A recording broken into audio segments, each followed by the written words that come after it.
Oke, assalamualaikum warahmatullahi wabarakatuh. Hari ini Miss Nawa akan menjelaskan materi yakni noun clause, gitu nah ya. Oke, apa sih Miss noun clause itu? Oke, noun clause refers to a clause that serves the same purpose as a noun and is usually dependent. Jadi noun clause itu adalah sebuah klausa ya, adalah kayak sebuah kalimat gitu ya, yang memiliki tujuan yang sama atau fungsi yang sama seperti as a noun, sebuah a noun, kata benda gitu ya. Just like nouns do, noun clause names people, things, places, and ideas. Jadi noun clause itu sama lah seperti kata kerja, mohon maaf, kata benda gitu ya. Biasanya ya mengandung nama orang, benda, tempat, dan ide-ide lainnya. Noun clause typically have a verb and a subject. Akan tetapi noun clause itu berbeda dari noun biasanya. Kalau noun biasanya kita hanya misalnya contohnya table, meja satu, ya udah meja gitu aja. Habis itu chair, kursi gitu, ya udah itu kursi. Atau kalau nggak gitu nama hewan dog gitu ya, anjing gitu, atau cat, kucing gitu ya. Ya udah itu kata benda gitu ya. Nah, tapi kalau noun clause itu dia terdiri dari verb and a subject. Jadi dia hampir seperti kalimat gitu loh. Nah, but they can't express a complete thought in a sentence. Tapi dia tuh tidak bisa memberikan pengertian yang komplit gitu loh. Kalimat tidak sempurna gitu loh, noun clause itu. They are known as dependent clause ya, kalimat yang masih membutuhkan kalimat lainnya agar memiliki pengertian yang sempurna gitu ya. Since noun clauses can form complete sentence, they are usually used together with an independent clause. Jadi karena noun clause itu tidak bisa membentuk sebuah kalimat yang komplit, makanya mereka noun clause ini biasanya digabungkan dengan independent clause gitu ya. Oke, next, ciri-ciri noun clause yang pertama di sini ada bergantung pada kalimat lain ya, di depan atau di belakangnya. Ya, memang. Jadi noun clause itu bisa memiliki arti yang sempurna atau bisa difahami oleh pembaca apabila dia bersamaan atau bersandingan dengan kalimat yang berada di depannya atau di belakangnya. Oke. Habis itu memiliki subjek dan verbnya sendiri. Jadi sama seperti kalimat biasanya, noun clause itu memiliki subjek dan verb. Habis itu berfungsi sebagai noun di dalam kalimat. Tetap ya fungsinya noun clause itu sama seperti noun biasanya. Kalau nggak jadi subjek ya jadi objek. Diawali dengan noun clause marker. Selalu diawali dengan noun clause marker ini seperti conjunction gitu loh, kata hubung gitu loh. Kalau nggak question word, who, where, when, what gitu ya, atau if, whether, atau bisa juga that gitu ya. Oke, selanjutnya di sini ada rumusnya noun clause. Di sini ada conjunction atau clause marker that, ada question word ya, bisa who, what gitu dan seterusnya, ada juga whether atau if.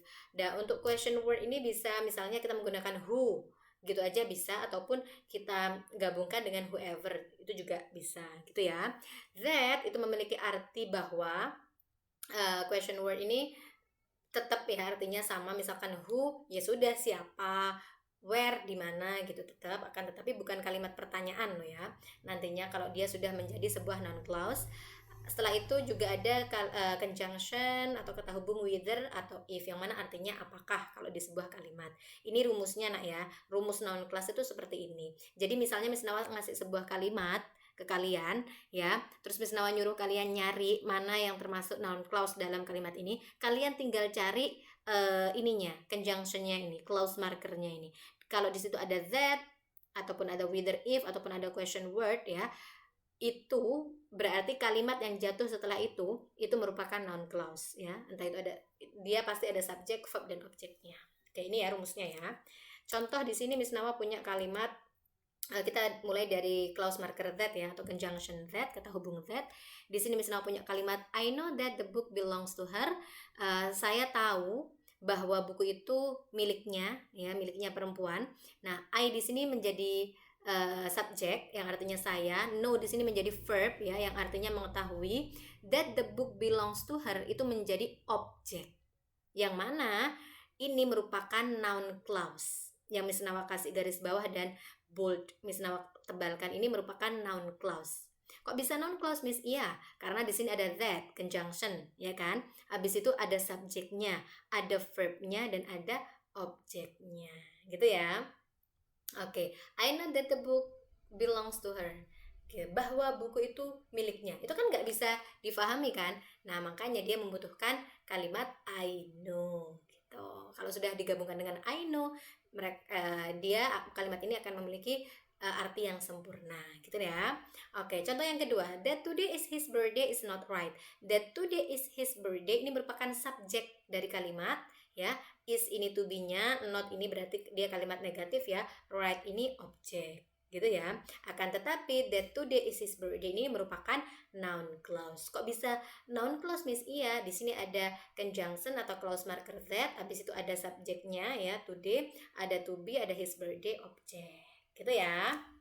Oke, contoh selanjutnya di sini ada if whether, yang mana if whether ini artinya apakah ya. Contoh yang pertama adalah I'm not sure whether it is yours. I'm not sure whether it is yours ini I ini subjek, am ini to be, not ini sesuai rumus ya. Subjek plus to be plus not gitu ya, plus objek. Sure ini objek. Whether it is yours ini merupakan noun clause. Gitu nah ya. Terus setelah itu I don't know if you are single or not. Mana noun clause-nya? If you are single or not, gitu ya. Kan kita tinggal lihat aja ada clause marker apa di situ. Ya, ada conjunction apa? Whether. Oke, berarti setelah whether ke belakang itu merupakan noun clause-nya, gitu ya. I don't know if you are single or not. I ini subjek, don't ini ya do plus not gitu ya, dia kalimat negatif ya. Simple present ini ya. Terus verb 1, terus if you are single or not ini merupakan objeknya, gitu ya. Yang mana objeknya berupa noun clause. Setelah itu contoh yang ketiga, whether she understands the lesson or not is unimportant to us. Apakah dia mengetahui pelajaran itu atau tidak, itu tidak penting bagi kita, gitu ya. Nah, whether she understand the lesson or not ini merupakan subjeknya, yang mana dia berupa noun clause. Is ini to be, unimportant ini objek ya, mohon maaf ya, objeknya gitu ya. Unimportant to us ini merupakan objeknya gitu. Contoh selanjutnya yang menggunakan question word, di sini question word yang misalnya gunakan ada contoh the students listen to what the teacher said. The students listen to what the teacher said.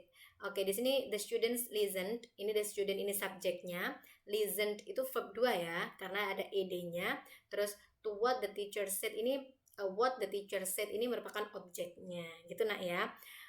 Di sini ada question word what ya, 5W 1H ya, what, habis itu the teacher ini subjek, said ini verb 2-nya ya. Verb 2 dari apa? Say. Kenapa Miss kok pakai said? Karena di sini kalimatnya sudah simple past, makanya di sini juga harus pakai simple past ya, verb 2 masa lampau. Contoh yang kedua, what the president said is not true and real. What the president said itu merupakan subjek dari kalimat ini, is ini to be, not ini memang kalimat negatif ya rumusnya ya, true and real ini adalah objeknya, gitu ya. Habis itu kok non clause-nya ini question word ya, what, clause markernya, conjunction-nya, kata hubungnya, the president ini subjek, said ini merupakan verb, gitu ya. Contoh yang kalimat ketiga, how you become popular makes some people so curious. Bagaimana kamu menjadi terkenal, makes membuat some people beberapa orang so curious, sangat penasaran. Mana subjeknya? How you become popular itu merupakan subjeknya, makes ini merupakan verb ya, verb ya, some people ini merupakan objek, so curious ini tambahan gitu dah ya. Yang intinya mereka objek gitu nah ya. Mungkin kalau ini ada pertanyaan kalian ya terkait dengan noun clause, kalian bisa private chat ke Miss Nawa. Nanti kalau misalnya kurang jelas apa yang Miss Nawa sampaikan hari ini, karena memang sebenarnya cara gampangnya adalah kalian tinggal lihat rumus yang Miss Nawa kasih tadi ya. Pokoknya intinya setelah clause marker ini atau conjunction ya, conjunction tadi Miss Nawa back ke rumus dulu. Nah pokoknya setelah ini ya, setelah that, question word dan with if itu ada subjek, ada verb, ada objek, berarti itu merupakan noun clause dari sebuah kalimat. Gitu nak ya. Oke, mungkin itu saja yang bisa Miss Nol sampaikan. Apabila kurang jelas kalian bisa WA private chat ke Miss Nama ya. Oke, terima kasih. Assalamualaikum warahmatullahi wabarakatuh.